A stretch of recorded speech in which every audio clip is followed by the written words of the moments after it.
क्या सीबीएसई ने लाखों छात्रों के भविष्य के साथ एक ऐसा प्रयोग किया जो अब उसके लिए ही मुसीबत बन गया है? क्या एक छात्र की आंसर शीट किसी दूसरे छात्र के नंबर तय कर रही थी? क्या छात्रों को दिखाई गई कॉपीज वास्तव में उनकी थी?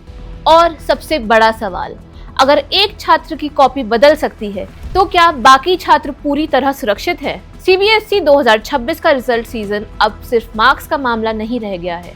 ये सवाल बन चुका है, क्या देश का सबसे बड़ा स्कूल बोर्ड अपनी ही इवैल्यूएशन सिस्टम को संभाल पाया? विवाद की शुरुआत हुई दिल्ली के 12वीं क्लास के छात्र वेदांत श्रीवास्तव से।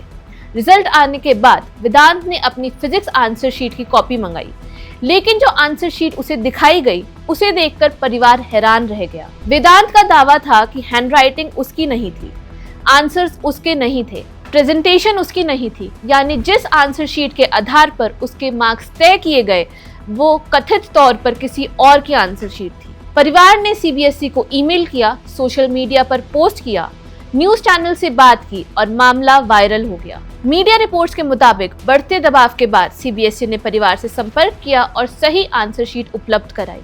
यानी ये कोई साधारण शिकायत नहीं थी, ये एक ऐसा मामला था जिसमें बोर्ड को करेक्टिव एक्शन लेना पड़ा। लेकिन यहीं से शुरू हुआ बड़ा तूफान।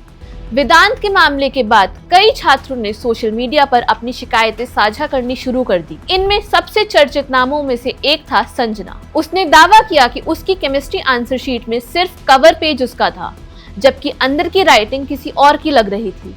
कुछ छात्रों ने कहा कि आंसर शीट्स में हैंडराइटिंग उनकी नहीं थी, कुछ ने मिसिंग पेजेस की शिकायत की, कुछ ने आरोप लगाया कि उन्हें ऐसी स्कैन कॉपीज मिली जिन्हें पढ़ना तक मुश्किल था। इनमें से कई दावे अभी जांच के दायरे में हैं, लेकिन एक बात साफ है, विश्वास टूटना शुरू हो चुका था।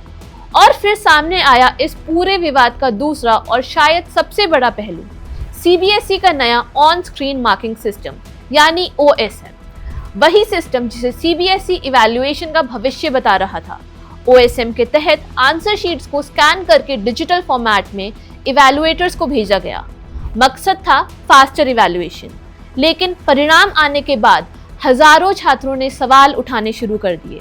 किसी की आंसर शीट ब्लर्ड थी, किसी के पेजेस साफ दिखाई नहीं दे रहे थे, किसी को ब्लैंक पेजेस दिखे, किसी को लॉगिन नहीं मिला, किसी का पेमेंट प्रोसेस फेल हो गया और कुछ छात्रों ने आरोप लगाया कि री इवैल्यूएशन पोर्टल तक सही से काम नहीं कर रहा था। रिपोर्ट्स के मुताबिक हजारों आंसर शीट्स में स्कैनिंग क्वालिटी को लेकर शिकायतें सामने आई। छात्र पूछ रहे थे, अगर आंसर शीट साफ दिखाई ही नहीं दे रही तो एग्जामिनर ने उसे चेक कैसे किया, और अगर एग्जामिनर को भी ब्लर्ड कॉपी मिली थी तो मार्क्स कितने एक्यूरेट होंगे। यहीं से सवाल सिर्फ एक आंसर शीट का नहीं रह गया, सवाल बन गया, क्या सीबीएसई ने लाखों छात्रों पर एक अधूरा डिजिटल सिस्टम लागू कर दिया? सोशल मीडिया पर छात्रों का गुस्सा लगातार बढ़ता गया। #CBSE result, #answer sheet mismatch, #CBSE OSM जैसे हैशटैग्स ट्रेंड करने लगे। कई छात्रों ने कहा कि अगर वेदांत सोशल मीडिया पर आवाज नहीं उठाता तो शायद गलती कभी सामने ही नहीं आती। वेदांत के भाई सिद्धांत श्रीवास्तव अब एक डेडिकेटेड ग्रीवियंस पोर्टल की मांग कर रहे हैं, ताकि छात्रों को अपनी जेन्युइन शिकायतों के लिए वायरल होने की जरूरत ना पड़े। अब सीबीएसई के सामने सबसे बड़ी चुनौती सिर्फ जांच करना नहीं है, सबसे बड़ी चुनौती है विश्वास वापस जीतना। क्योंकि जब एक छात्र कहता है ये मेरी आंसर शीट नहीं है और बाद में बोर्ड को करेक्शन करना पड़ता है, तो सवाल सिर्फ उस छात्र के मार्क्स पर नहीं उठता, सवाल पूरे सिस्टम पर उठता है। और यही वजह है कि सीबीएसई 2026 कंट्रोवर्सी अब एक आंसर शीट की कहानी नहीं, बल्कि अकाउंटेबिलिटी, ट्रांसपेरेंसी और पॉसिबल मिसमैनेजमेंट की सबसे बड़ी परीक्षा बन चुकी है।